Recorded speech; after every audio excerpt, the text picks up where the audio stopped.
ಜೀ ಕನ್ನಡ ವಾಹಿನಿಯಲ್ಲಿ ಪ್ರಸಾರ ಕಾಣುತ್ತಿರುವ ಅಮೃತಧಾರೆಯಲ್ಲಿ ಗೌತಮ್ ಹಾಗೂ ಭೂಮಿ ಮಿಂಚು ವಿಚಾರವಾಗಿ ಸಂಕಷ್ಟಕ್ಕೆ ಗುರಿಯಾಗಿದ್ದಾರೆ. ಮಿಂಚುನೇ ತನ್ನ ಮಗಳು ಅನ್ನೋ ವಿಚಾರ ಭೂಮಿ ಗೌತಮ್ಗೆ ಇನ್ನೂ ಗೊತ್ತಿಲ್ಲ. ಹೀಗಿರುವಾಗ ಮಹಿಮಾಳಿಗೆ ದತ್ತು ಕೊಡಲು ಮುಂದಾಗಿದ್ದಾರೆ. ಅಪ್ಪನಾಗಿ ಸೋತೆ ಎಂದು ಗೌತಮ್ ಭಾವುಕನಾಗಿದ್ದಾನೆ. ಮಿಂಚು ಈಗ ಮಹಿಮಾ ಮನೆಗೆ ಹೋಗಬೇಕಿದೆ. ಗೌತಮ್ ಹಾಗೂ ಭೂಮಿ ದತ್ತು ಕೊಡುವ ವಿಚಾರವು ಮಿಂಚುಗೆ ಗೊತ್ತು. ಆಕಾಶ್ ಬಳಿ ಇನ್ನು ಎಂದಿಗೂ ಈ ಮನೆಗೆ ವಾಪಸ್ ಬರುವುದಿಲ್ಲ ಎಂದಿದ್ದಾಳೆ ಮಿಂಚು. ಆದರೆ ಗೌತಮ್ ಹಾಗೂ ಭೂಮಿ ಕೆಲವೇ ದಿನ ಮಹಿ ಮನೆಯಲ್ಲಿ ಇದ್ರೆ ಸಾಕು ಎಂದು ಕನ್ವಿನ್ಸ್ ಮಾಡಿದ್ದಾರೆ. ಆದ್ರೂ ಮಿಂಚು ಮಾತ್ರ ಇದನ್ನ ನಂಬಿಲ್ಲ. ಇನ್ನೊಂದು ಕಡೆ ಗೌತಮ್ ಪೇಪರ್ಸ್ ರೆಡಿ ಮಾಡಿದ್ದಾನೆ. ಇದನ್ನ ನೋಡಿ ಭೂಮಿಕಾ, ಇವತ್ತು ನಾನು ಪೇಪರ್ಸ್ ಕೊಡ್ತಿದ್ದೀವಾ ಅಥವಾ ಜೀವನವನ್ನೇ ಕೊಡುತ್ತಿದ್ದೀವಾ ಎಂದು ಗೌತಮ್ ಬಳಿ ಕೇಳಿದ್ದ. ಅದಕ್ಕೆ ಗೌತಮ್, ಜೀವನವನ್ನೇ ಕೊಡುತ್ತಿದ್ದೇವೆ. ಯಾವಾಗ್ಲೂ ಖುಷಿ ಬೇಕು ಅಂದ್ರೆ ಆಗುವುದಿಲ್ಲ. ನಾವು ಕರೆದ ಕಡೆ ಜೀವನ ಬರುವುದಿಲ್ಲ. ಜೀವನ ಎಲ್ಲಿಗೆ ಕರೆದುಕೊಂಡು ಹೋಗುತ್ತೋ ಅಲ್ಲಿಗೆ ಹೋಗ್ಬೇಕು. ಮಿಂಚು ಬಿಟ್ಟು ಕೊಡಲೇಬೇಕು.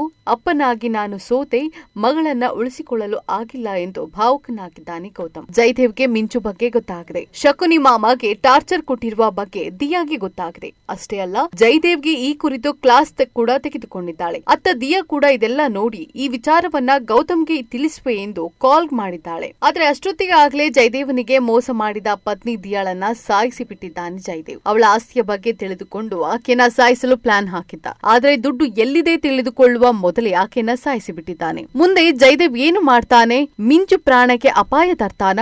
ಗೌತಮ್ಗೆ ಈ ವಿಚಾರ ಗೊತ್ತಾಗೋದು ಹೇಗೆ? ಶಕುನಿ ಮಾಮ ತಪ್ಪಿಸಿಕೊಂಡು ಎಲ್ಲ ವಿಚಾರ ಹೇಳ್ತಾನ? ಮಿಂಚುನಿಂದಾಗಿ ಗೌತಮ್ ಪ್ರಾಣಕ್ಕೆ ಅಪಾಯ ಇದೆಯಾ ಅನ್ನೋದು ಮುಂದಿನ ಸಂಚಿಕೆಯಲ್ಲಿ ಗೊತ್ತಾಗಲಿದೆ.